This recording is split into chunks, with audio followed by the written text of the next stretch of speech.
International economic law and introductions. Introductions to international economic law, the principles of free trade, the role of the World Trade Organizations, WTO, trade and investment law, specific trade agreements, exceptions and waivers in the WTO system, the Bretton Woods systems, legal frameworks and case law, and conclusions. Countries engage in a wide range of economic activities. These include trades in goods, services, loans, and leases. This has led to the development of the field known as international economic law, which seeks to establish a common set of legal principles governing international economic activities. Such transactions may involve regulating the entry of foreign businesses or the movement of goods, services, and capital between states. Although there has been some debate about whether distinct legal frameworks should apply to trade and investment law, there is growing consensus that similar economic principles underlie both fields. For example, investment law primarily concerns the inflow of capital and protections afforded to foreign investors under general international law. Meanwhile, trade law is more focused on cross-border transactions involving goods and services governed by a network of international treaties rather than customary international law. Unlike trade law, investment law tends to scrutinize how domestic regulations impact foreign investors, even if those regulations apply uniformly to all businesses. Historically, trade relationships were often dominated by protectionist policies, tariff wars, and coercive tactics, including the use of political pressure or even military force to gain access to markets. The end of World War II, however, marked a significant shift in international economic policy. The Atlantic Charter of 1941, primarily driven by the United States and the United Kingdom, envisioned a liberal global economy favoring open markets over protectionisms. So this policy shift ultimately laid the groundwork for international economic institutions, such as the Bretton Woods systems, which aim to promote trade, free trade and monetary stability. Under general international law, there is no obligations for states to open up to trade or allow unrestricted market access. Free trade is typically defined within the scope of specific treaties, which can vary in terms of market access obligations. For example, treaties between United States and countries like Nicaragua and Argentina have historically detailed reciprocal rights for market access, providing legal protections to foreign traders. One landmark case that illustrates the scope of these protections is this Oscar Chin case, which the Permanent Court of International Justice, PCIJ, ruled that a state's decisions to lower tariffs for certain companies did not necessarily violate international trade law unless it resulted in discriminatory practices against foreign competitors. This ruling affirmed that freedom of trade entails the right to engage in commercial activities but does not guarantee protections from market fluctuations or economic downturns. In the Oscar Chin case, the Permanent Court of International Justice defined freedom of trade as the right in principle unrestricted to engage in any commercial activity, whether it be concerned with trading properly so called, that is, the purchase and sale of goods, or whether it be concerned with industry and in particular the transport business. or finally, whether it is carried on inside the country or by the exchange of imports and exports with other countries. The PCIJ emphasized that freedom of trade does not mean the abolition of commercial competitions. It presupposes the existence of such competitions. PCIJ also noted that favorable business conditions and goodwill are transient circumstances subject to inevitable changes, and that no enterprise, least of all commercial or transport enterprise, the success of which is dependent on the fluctuating level of prices and rates, can escape from the chances and hazards resulting from general economic conditions. Therefore, not all domestic decisions that place foreign traders at a disadvantage would necessarily constitute a breach of the freedom of trade. In Nicaragua versus United States, the International Court of Justice clarified that a state is not bound to continue particular trade relations longer than it sees fit to do so, in the absence of a treaty commitment or other specific legal obligations. However, where such a commitment exists, such as in the Treaty of Friendships and Commerce, an abrupt act of terminations of commercial intercourse may constitute a violation of the obligations not to defeat the object and purpose of the treaty. The World Trade Organization's WTO, which was established in 1995, represents the most comprehensive framework for international trade regulations. WTO consolidates previous agreements under the General Agreement on Tariffs and Trade (GATT) and expands these provisions to cover services, intellectual property, and dispute resolutions. WTO enforces principles such as most favored nations MFN treatment, ensuring that member states extend the same trade advantages to all other members. WTO's dispute resolutions mechanism is another key feature, allowing member states to challenge trade practices they believe violate WTO rules. However, the scope of these challenges is often restricted to specific treaties or provisions, and the principle of lex specialis, which the idea that specific rules override general rules, frequently plays a role in determining the outcome of trade disputes. WTO integrates GATT and various supplementary agreements under a single legal system. It aims to reduce trade barriers and promote a stable international trade environment. WTO's highest organ is the Ministerial Conference, supported by the General Council. Regional economic organizations such as the European Union, EU, and the North American Free Trade Agreement, NAFTA, also play a significant role in international trade. This WTO was established upon the completions of the Uruguay round of the General Agreement on Tariffs and Trade in 1994.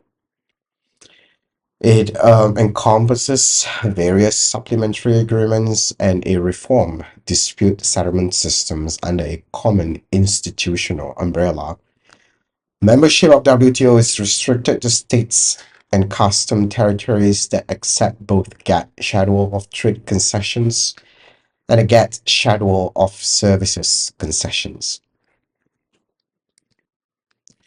WTO's dispute resolutions mechanisms is another key feature, allowing member states to challenge trade practices they believe violate the rules.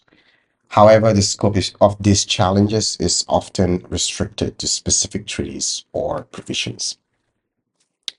States engage in numerous economic interactions, including sales, barters, loans, and leases, the terms international economic law has evolved over decades, raising questions about the existence of universal legal principles applicable across various economic activities.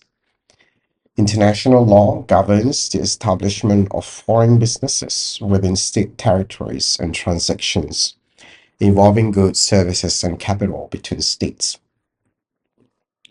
The distinctions between trade and investment law is often blurred as traders and investors face similar challenges, such as regulatory measures and local content requirements. Relationship between various WTO agreements is complex, as some agreements may allow for more or less freedom of governmental actions in relations to trade than others.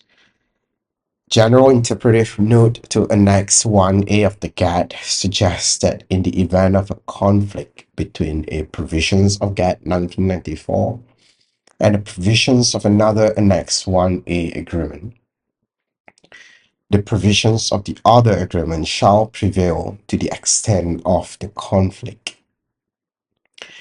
WTO concept of non-discrimination is centered on the impermissibility of providing advantages, favors, or privileges that place particular products on different footings by granting them more favorable comparative opportunities.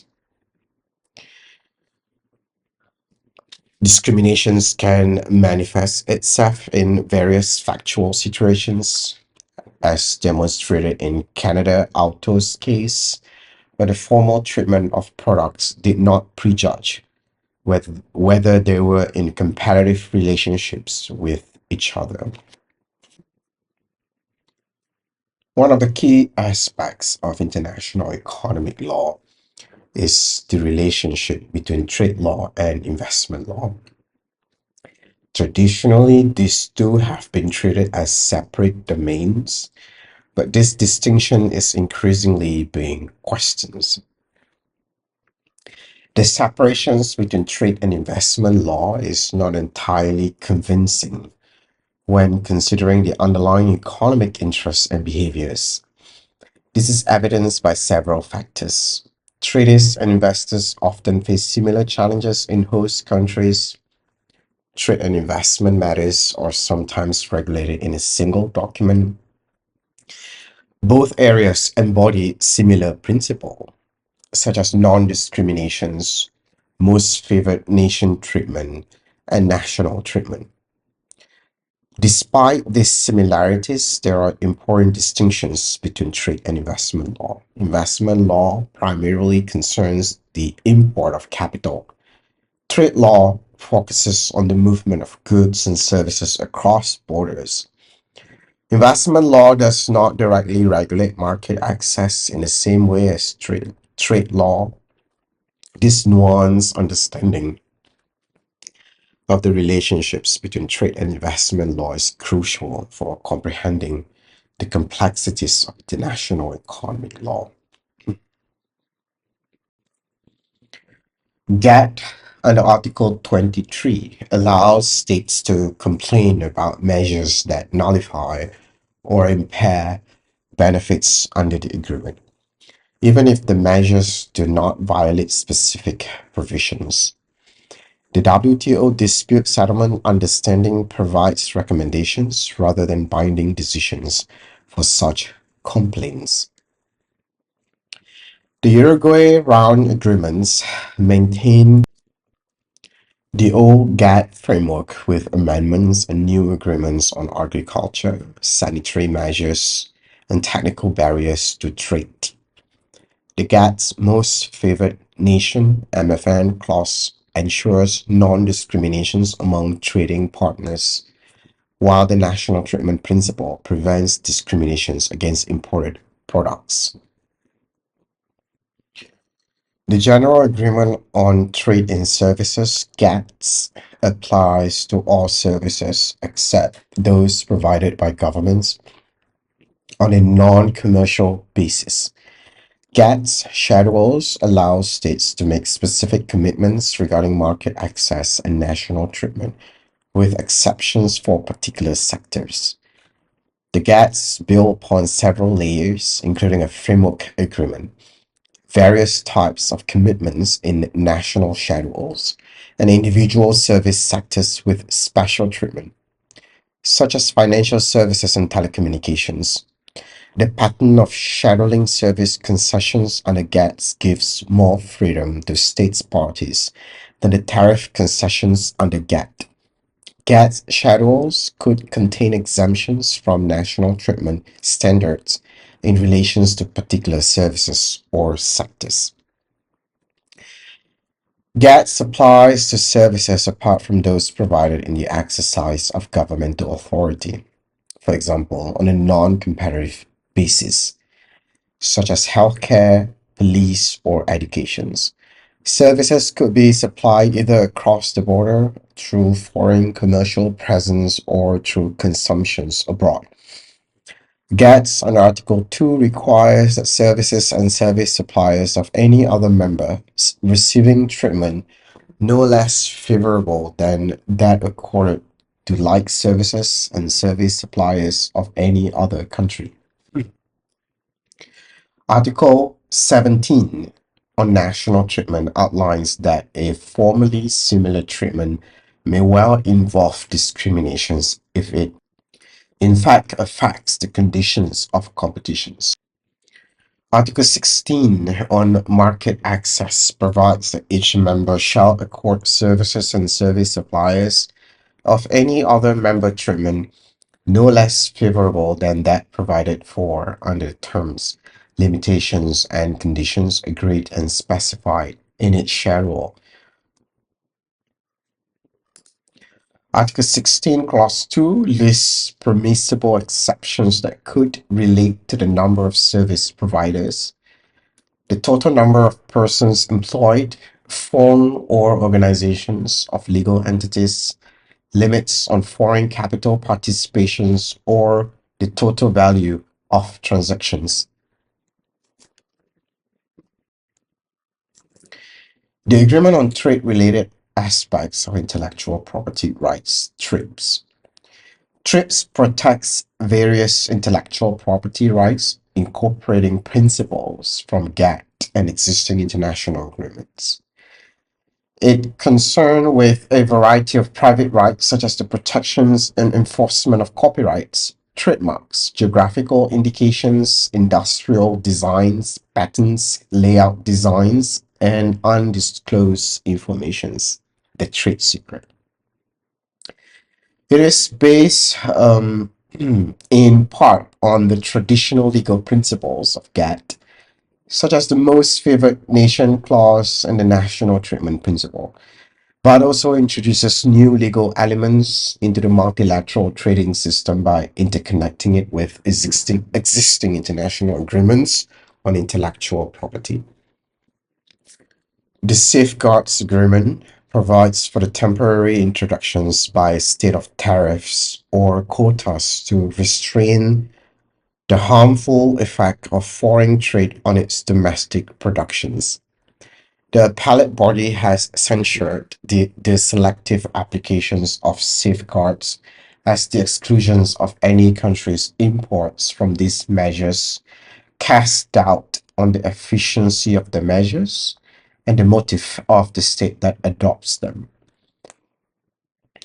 Article 20 of the GATT and Article 14 of the GATT allow for deviations from regular trade obligations if necessary to meet concerns such as public order, protection of natural resources, security, or public morals, subject to the requirement that such measures are not applied in a manner that would constitute arbitrary or unjustifiable discriminations or disguised restrictions on international trade.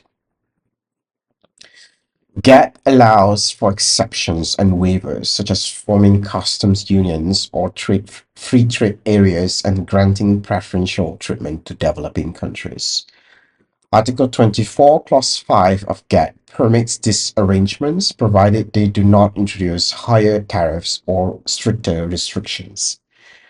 WTO agreements contain clauses that can, under certain circumstances, justify measures that would otherwise go against the prohibitions of quantitative restrictions under Article 11 of the GATT.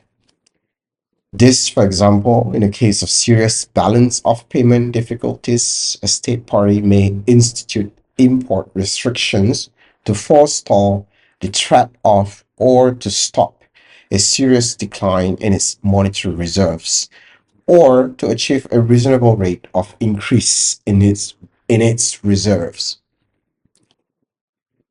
The Safeguards Agreement provides for temporary introductions by state of tariffs or quotas to restrain this harmful effect of foreign trade on its domestic productions. The Bretton Woods Conference in 1944 led to the creations of the International Monetary Fund, the IMF, and the International Bank for Reconstruction and Development, IBRD, also known as the World Bank. The Bretton Woods system was created on the understanding that the purposes of the international monetary system were to intertwine with the reductions of obstacles to international trade.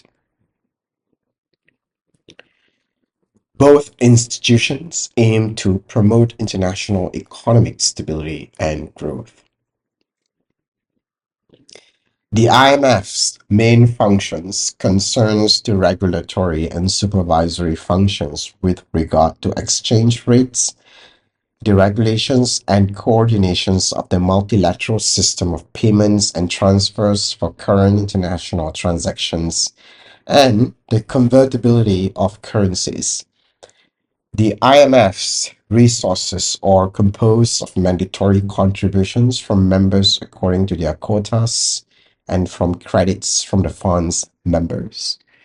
The IMF's Articles of Agreements recognize the link between exchange rates of member states and the domestic policies and extends members' obligations and therefore funds jurisdictions to domestic policies. However, members are only required to endeavor to direct the domestic policies accordingly. The IMF has the obligations to oversee the international monetary system and the compliance by member states with obligations under Article 4 of its Articles of Agreement. To that end, it employs the methods of multilateral surveillance and bilateral surveillance. Bilateral surveillance is seen as the primary method through which the fund promotes a stable monetary system. The IMF's authority is not unlimited in relation to establishing that currency manipulations has taken place. The 2007 decisions on surveillance requires state intent to that effect to be identified, either with regard to balance of payments, disruptions, or gaining unfair advantage. One important task of the IMF is to assist member states in balance of payments deficit situations. Article 6.1 of the Articles of Agreement provides that a member may not use the fund's general resources to meet a large or sustained outflow of capital. The entitlement to use the fund's resources has been subjected to some statutory conditions from the outset, such as the fund's verifications of a member's positions and their need of particular currency. The concept of conditionality in IMF lending has been the principal method by which the IMF has endeavored to impose its discipline on member states in relation to their monetary and fiscal policies, with implications for their overall economic policies. Conditionality enhances the fund's discretionary treatment of member states' conduct and policies and is virtually free of subject matter limitations. The IMF's primary functions include regulating exchange rates and providing loans to member states. The World Bank provides loans for development projects, with a focus on infrastructure and economic growth in developing countries. The World Bank Group includes the International Finance Corporations (IFC) and the International Development Associations (IDA), which offer additional financial support.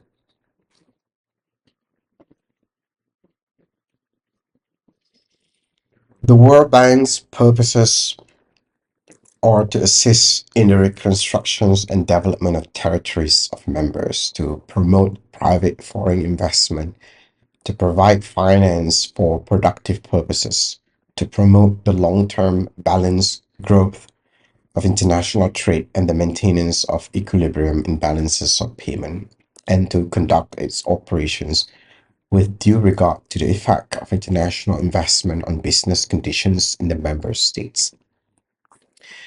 The World Bank is complemented by international finance corporations, the IFC, and international development associations, IDA. While the World Bank lends only for specific projects to member states or to an enterprise with a government guarantee, the IFC provides venture capital for productive private enterprises independent of a repayment guarantee by the home state of the borrower, and the IDA gives concessionary loans to the poorest countries. Again, the Oscar Chin case clarified the principles of free trade and competitions. The case of Nicaragua versus United States highlighted the importance of treaty commitments in trade relations, and the WTO's dispute settlement system ensures compliance with trade agreements and addresses violations.